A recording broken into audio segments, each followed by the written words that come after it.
안녕하세요. 저는 한국입자분석연구소의 어플리케이션 엔지니어 고윤규 책임입니다. 이번에 소개해드릴 내용은 전자현미경을 활용한 범죄 분석으로 범죄 수사에 많이 사용하는 전자현미경 분석 방법을 들어보셨나요? 우선 청기범죄는 우리가 봤던 드라마나 만화에서 정말 흥미롭게 나오는 사건인데요. 이 영상을 통해서 저희 총기범죄에서 전자현미경이 어떻게 사용하지에 대해서 소개해드리려고 합니다. 총기가 합법인 해외에서는 총기 사고가 정말 많이 일어나는데요. 우리나라는 비교적 덜하지만은 군인, 경찰, NFS 등 특정 분야에서 근무하신다면은 많은 경험이 있으실 겁니다. 1900년도 초 총기 발사 후 발생하는 미세입자가 사람의 손에 주변에 남는다는 사실이 처음인지, 그 다음에는 1930년대 화학 반응을 통해 납을 검출을 시도를 했고요. 1970년대부터 주사전자현미경이 총기 분석이 시작이 돼서 이때부터 납, 은, 바륨 등 여러가지 화학 분석을 진행하고 있었습니다. 그러면서 2000년대 초부터 국제규격인 ASTM E1588 ENFS라는 거에 대해서 제정 및 발표가 진행이 되었고요. 이때 납프리 GSR 분석이 대두가 되었습니다. 자, 그러면은 우리 총기 검사를 할 때 국제규격대로 분석을 해야 될 텐데요. 무엇을 기준으로 분석할 것인지 정해져 있는데요.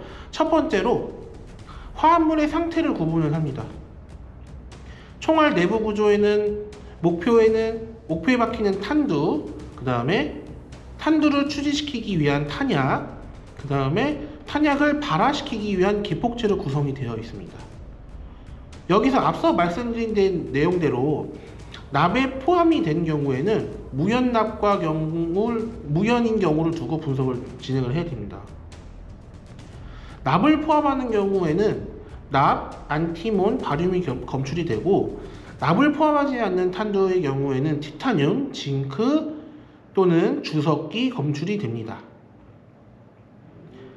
그 다음에는 탄약 입자의 크기와 형태로 구분을 하는데요.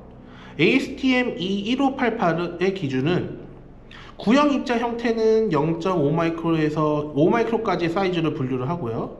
불규칙한 형태를 이루고 있는 형태는 0.5마이크로에서 100마이크로미터까지의 기준으로 분석을 하고 있습니다. 이때 형상이나 크기에 대해서는 총기의 종류, 발사 각도, 기압, 온도 등에 의해서 차이가 좀 있고요. 그리고 검증에 대해서도 어떤 우리 전자현미경 장비의 컨디션과 그 다음에 캘리브레이션 상태 여부에 따라서도 어떻게 캘리브레이션 하는지에 대해서도 규정을 하고 있습니다. GSR 분석 같은 경우는 ASTM E158816 및 17 표준을 완벽하게 충족하기 위해서는 아래 조건들을 쭈루룩 수행을 해줘야 됩니다. 첫 번째로 납이 함유되어 있냐와 안 되어 있는 탄약에 잔담이 있는지 보는 거고, 그 다음에는 모든 입자들에 대해서 형상에 대한 8가지 기준을 측정을 합니다. 그 다음 자동적으로 위치 재조정을 해주고 이미지를 획득을 해주면서요. 동시에 그 다음에 전자현미경이 자동으로 분석하기 때문에 전자현미경의 어떤 광원, 빔 및 안정성, 그 다음에 성분 분석해주는 EDS의 분해능 및 이미징 검증 루틴이 보호가 되어 있습니다. 그리고 또한 국제규격 분석에 맞게끔 표준 시료를 위해서 검증 과정을 수행하게 됩니다. 자, 이런 다양한 표준을 충족시키려면 정말 빠르고 쉽게 사용할 수 있는 전자현미경이어야 하는데요. 저희 전자현미경 중 파티클 X라는 모델은 이 조건에 맞춰 특성화된 장비입니다. 특징으로는 100x100mm의 넓은 챔버를 통해서 채취된 시료를 36개까지 한 번에 넣을 수 있다는 분석이 가능하다는 장점이 있고요. 이때 셀레늄 B6라는 소스를 이용해서 일반적으로 전자현미경이 사용하고 있는 텅스텐 필라멘트가 아니고 텅스텐 필라멘트는 100시간밖에 사용을 못하는데 1500시간 이상 사용을 하면서 어떤 필라멘트 끊김 없이 사용이 가능합니다. 그리고 또한 20초 내외로 짧은 진공 시간을 통해서 보다 빠르게 샘플을 넣고 빼고 이미지를 빨리빨리 확인할 수 있는 장점을 가지고 있습니다. 자, 그러면은 총을 발사하고 나서 우리 GSR이 어떻게 샘플을 채취하고 어떻게 분석하는지 설명드릴 건데요. 총을 발사하고 나서 남은 탄약의 잔여물들이 총기 사용자의 손이나 옷에 남게 되어 있습니다. 그러면은 잔여물을 GSR 분석 키트를 이용해서 용의자의 손이나 옷에서 시료를 채취하고 그거를 전자현미경 시료대에 넣고 로딩을 시켜주게 됩니다. 보통 채취하게 되면은 우리 이제 12mm 스터브의 영역에서 한 번에 입자들이 한 1에서 2만 개 정도 입자들이 채취가 되는데요. 저희 장비 같은 경우에는 시간당 4만 개의 입자를 분석할 수 있는 속도를 가지고 있기 때문에 한 개 시료당 한 20분에서 30분 정도가 소요가 됩니다. 그래서 36개를 한 번에 분석하게 되면은 18시간 정도가 소요가 되겠죠. 그래서 이때 18시간을 사용을 하다 보니까 필라멘트의 라이프 타임이 정말 중요하게 됩니다. 중간에 분석하다 끊어지게 되면은 다시 얼라이먼트나 빔 안정성을 또 개선해야 되는 문제가 발생을 하겠죠. 그러면 우리 이제 파티클 X를 이용해서 어떻게 자동으로 입자를 검출하는지에 대해서 이제 개념도인데요. 기존 전자현미경은 한 개의 영역에서 이미지와 성분을 유저가 일일이 분석을 했을 때면은 파티클 X에서는 이미지 대비를 이용해서 입자들에 대해서 자동으로 검출을 하고 검출을 하면은 형상과 성분 분석까지 알아서 분석을 진행해 줍니다. 자, 그러면은 분석이 완료된 성분은 분류를 통해서 우리가 만들어 놓은 분류를 통해서 저장이 완료가 되고 이와 같은 분석을 설정해 놓은 전체 영역에서 분석을 계속 진행을 해주게 됩니다. 자, 그러면은 입자는 어떻게 구분을 하냐? 전자현미경에서 파티클 X는 우리 스레스홀드라는 기법을 사용하게 되는데요. 후방산란 전자 이미지를 이용하게 되면은 성분에 따라서 명암이 달리 보이게 됩니다. 그러면은 우리가 보고자 하는 입자들의 명암만을 선택해주게 되면은 선택된 입자들만 알아서 분석을 진행해주게 됩니다. 자, 그러면은 이제 동시에 이제 분석하는 영상을 보여줄 텐데요. 측정하고자 하는 영역을 지정을 해주고 국제규격 분석에 맞는 레시피를 설정해주게 되면은 자동으로 모든 입자를 분석을 해주게 됩니다. 자, 그러면 분석이 완료되면 각각 입자에 대한 형상 및 성분들에 대한 결과를 보실 수가 있는데요. 또한 성분을 조합한 화합물의 분포도도 확인이 가능합니다. 특이사항이 있는 샘플의 경우에는 리비짓이라는 기능을 이용하게 되면 그 위치를 다시 이동해서 해당 입자의 분석에 대해서 추가 분석도 가능을 하게 됩니다. 자, 그리고 이제 검출된 입자 형상에 대해서는 우리 아까 이전에 말씀드린 대로 ASTM 규격에는 형상이 8가지의 형상을 본다고 했는데요. 면적, 종행비, ECD라는 이제 평균 입도 간격, 둘레값 등 다양한 형상의 정보를 확인하실 수가 있습니다. 또한 분석 중 실시간으로 삼성봉기를 이용해서 이 탄약의 조성이 어떻게 구성해야 되는지 확인할 수가 있고요.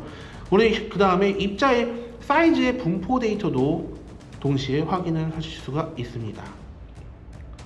자, 그런 다음에 이제 자동 입자 분석을 완료가 되면은 성분에 따라서 우리의 분류를 클래시피케이션이라고 분류표를 만들 수가 있는데요. 날이 가면 갈수록 총알이 점점 더 이제 개발이 되고 새로운 총알에서는 다른 화학 성분이 달라지게 됩니다. 그러면은 우리는 국제 규격을 기본은 따르지만은 그 성분에 따라서도 새로운 분류표를 언제든지 만들어 줄 수가 있습니다. 우리가 기존에 알고 있던 일반적인 EDS는 단일 상태의 원소들만 분석이 됐지만은 최근에는 성분의 개수와 퍼센테이지를 조합해서 화합물의 상태도 확인할 수 있는 EDS로 많이 분석을 하고 있습니다.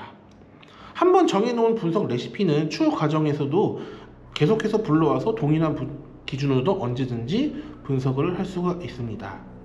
자, 그러면 이제 분석이 끝나게 되면은 모든 데이터들을 추합해서 국제교육에 맞는 레포트 양식으로 자동으로 레포팅으로까지도 가능을 합니다. 자, 근데 레포트 양식이 꼭 국제규격인 총기검사에만 사용하는 것들이 아니고 여러가지 다양한 청정도나 금속 개재물 분석, 미네랄, 성면, 미세먼지 등 다양한 국제 규격에 맞는 양식으로 제공이 가능합니다. 자, 지금까지는 총기 검사에 대해서 우리 포렌식 분석에 대해서 소개해 드렸는데요. 또한 이제 우리 또 사망 사건에 대해서 익사 사고에 대해서도 자주 들어보셨을 거예요. 주로 이제 물의 익사 사고에 대해서는 수백 나노에서 수십 마이크로 크기의 규조류라는 다이톰을 분석을 하게 되는데요. 규조류라는 다이톰은 자연적인 물에서 모든 곳에 존재하는 생물인데, 규조류의 양과 종류는 그 수역의 유기오염, 영양소의 함량, 그 다음에 pH, 염분과 같은 관련이 있는 생물로 존재를 하고 있습니다. 이런 규조류의 특성 때문에 시체에서 검출된 규조류를 검사하게 되면은 얘가 살인사건이 일어났는지 또는 그냥 단순히 익사로 사고를 해서 돌아가셨는지를 유추가 가능하다고 범죄학회에 보고가 되어 있습니다. 또한 시체에서 검출된 규조류가 발견된 물가의 규조류와 다른 종류라면은 사망 당시에 어느 곳에서 사망을 했는지 또는 다른 강에서 있는지를, 다른 곳에서 사망한 건지를 알 수가 유추가 가능합니다. 이처럼 규조류의 모양을 현상으로 분석하게 되면은 내가 익사 사고인지 또는 살인사건에 의해서 살인사건인지 또는 죽은 위치인지 어디서 사망사건이 일어났는지를 유추할 수가 있겠죠. 자, 규조류를 기존 현미경으로 분석하는 방법은 한계가 명확했지만은 규조류 분석을 위한 현미경 방법도 많이 발전했습니다. 이전에는 광학 현미경으로 일부 규조류의 형상만 관찰이 가능했었습니다. 이후에는 비싸고 크고 관리하기 복잡한 일반적인 전자 현미경으로 더 자세히 관찰을 했지만은 이제는 더 훨씬 간편해진 데스크탑 전자 현미경으로 분석이 가능해졌습니다. 그러면 어떤 소프트웨어를 사용하게 되냐? 바로 규조류를 분석하기 위한 다이톰 AI 소프트웨어를 사용하게 된 겁니다. 다이톰 AI 소프트웨어는 높은 수준의 자동화된 시스템을 가지고 있어서 여러 샘플을 한 번에 지정해서 빠르게 이미지 캡처를 수행할 수 있고요. 또한 침전물과 불순물 함량이 시료에서도 어떻게 구성이 되어 있는지 볼 수 있는 다양한 범용성을 지니고 있습니다.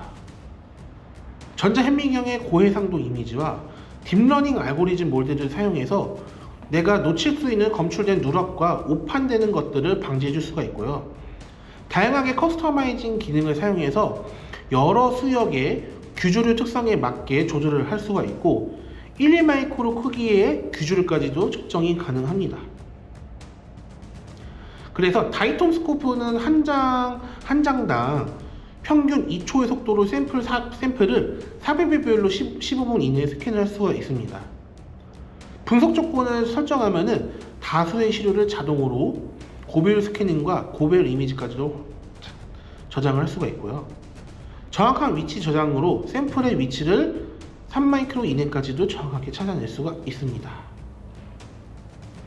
다이톰 현미경을 통해서 얻은 고화질 이미지를 AI가 분석해줘서 자동으로 규조류를 분류에게 빠르게 정리를 다시 해주게 됩니다.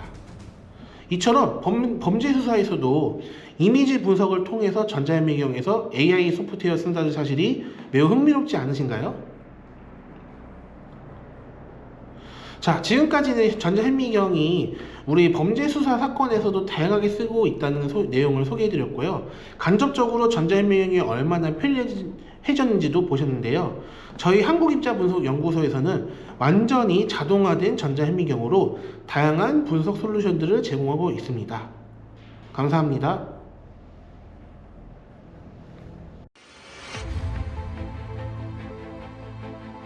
Forensic technicians work quickly while consistently maintaining quality results.